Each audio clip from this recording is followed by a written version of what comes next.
Blitz. We are down here in New Orleans, and we're joined by some familiar faces. This is Steven Peak and Elyssa Garfinkel from the Butler Collegian. We thank you guys for joining us. Thank you very much. Thank you, Mark. We are here inside the New Orleans arena. Right behind us, Wisconsin Badgers practice is going on right now. It's an open practice, so fans are getting a chance to see the sights and sounds from this Wisconsin Badgers team that everybody is talking about, going up against the Butler Bulldogs, the 8th-seeded Bulldogs going up against those 4th-seeded Wisconsin Badgers. And Steve, we'll start with you. This matchup is going to be exciting here in the Sweet 16. What do the Bulldogs have to do to take down the Badgers?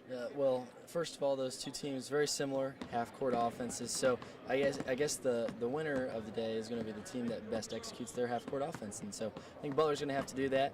Maybe even throw a couple fast break points off turnovers in there. That might edge them out. Elyssa, what's the key to the game for you? I think they're going to have to play great defense. They have some great offensive, like Pete said, they have some great offensive, players, and so I think they're really going to have to focus on settling down, stopping their main players that both, score above 18 points each game. So I think it's going to come down to defense, who has the ball at the end of the game. And for you, Steve, your players to watch then for Butler, I mean, for Wisconsin, you got Jordan Taylor who you got to watch. And coming off a 216 performance from the field, you imagine Nord and Van Zandt have to really shut him down. But who else are you looking for to step up for Butler? I think when you ask this question, you got to think of some bench players, some people that can step up off the bench. Chase DeGaulle is always a great go-to player. First, 9 points here. Zach Hahn, same thing, can start lighting it up from three-point range as well. Or you can go with starter, pick Andrew Smith. Maybe have a great day in the middle against some big bodies from Wisconsin. Elyssa, who are you looking for? I'm looking at our post right now. They're going to have to stay out of foul trouble. I think that's going to be a big issue for them right now. Kyle Marshall, Matt Howard, and Andrew Smith are going to have to stay out of foul trouble. We're going to have them in the game and playing big the entire time. Steve, one thing we have not gotten a chance to talk about is this last couple of games. It's been exciting, giving some people some cardiac arrests, right? That's right. You got Pitt, Old Dominion, both going down in dramatic fashion. But Steve, take me through your thoughts of the first two games of this tournament. Sure, absolutely. It almost fits Butler's resume. They're not winning games by 15 or 20. They win games by having the ball last or putting themselves in a position where they can edge out a couple free throws down the line.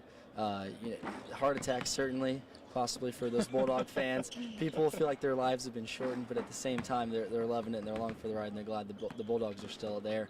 Obviously a roller coaster that Zach Hahn literally described as the beast from Kings Island during that Pittsburgh game. But it's great stuff. It's a real testament to their work and preparation, I think, before games. Elyssa?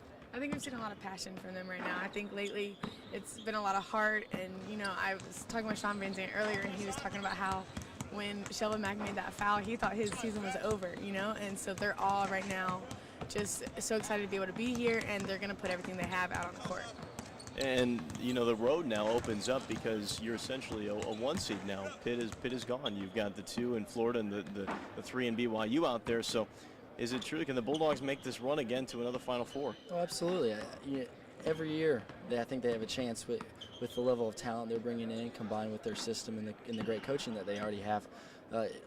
Obviously, all very strong teams left in this region. BYU, Florida, either winner of that is going to be a tough matchup for Wisconsin or Butler, either way.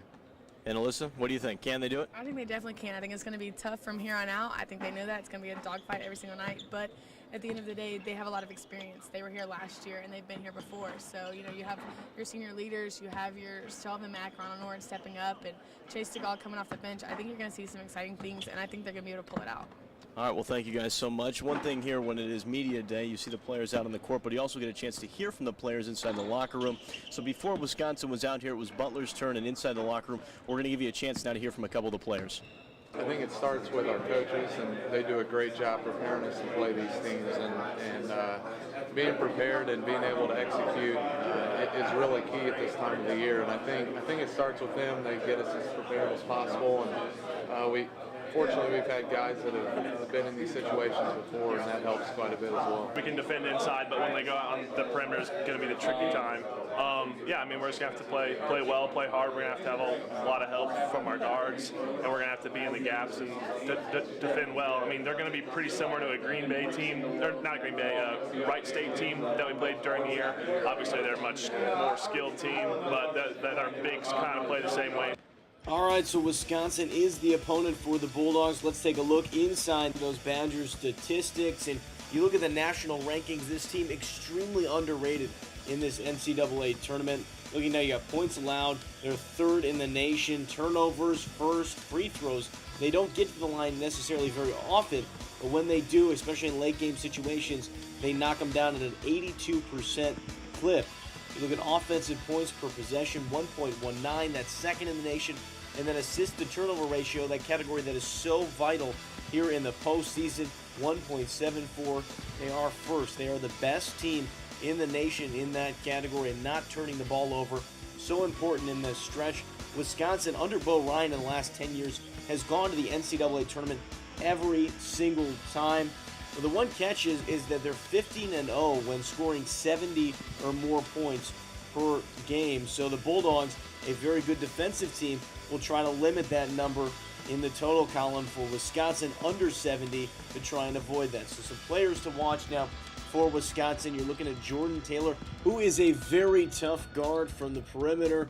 2 of 16 from the field in his last game. The junior really struggled, and that's where Ron Nord and Sean Van Zandt are going to have to help the Bulldogs chase him around the court and stop him as an offensive threat. John Lure, their senior forward, getting a lot of experience. Both of these guys named to the Big Ten all-first team, but Lure averaging 20 points per game in the first 2 games of this NCAA tournament. He can shoot well from the perimeter, so can some of these other taller forwards. It's going to be a tough matchup. So now, the Butler Bulldogs taking on Wisconsin. The game time is set for 9:57 out on the East Coast. That will be a late one, but it's actually 8:57, still relatively late, just before 9 o'clock here in New Orleans. The winner of this game between these 2 tough teams will go on to the Elite 8 in the Southeast region in New Orleans. That's on Saturday. It'll be either a 4 o'clock tip or about a 7 o'clock tip, somewhere in that range. But here in New Orleans, everybody's getting ready for tomorrow's Sweet 16 matchup between the Badgers and the Bulldogs, 2 very old school clubs. And it's going to be a good defensive battle down here in the Big Easy. That'll do it for the Bulldog Blitz from New Orleans on this Thursday, March 24th update. I'm Mark Minner.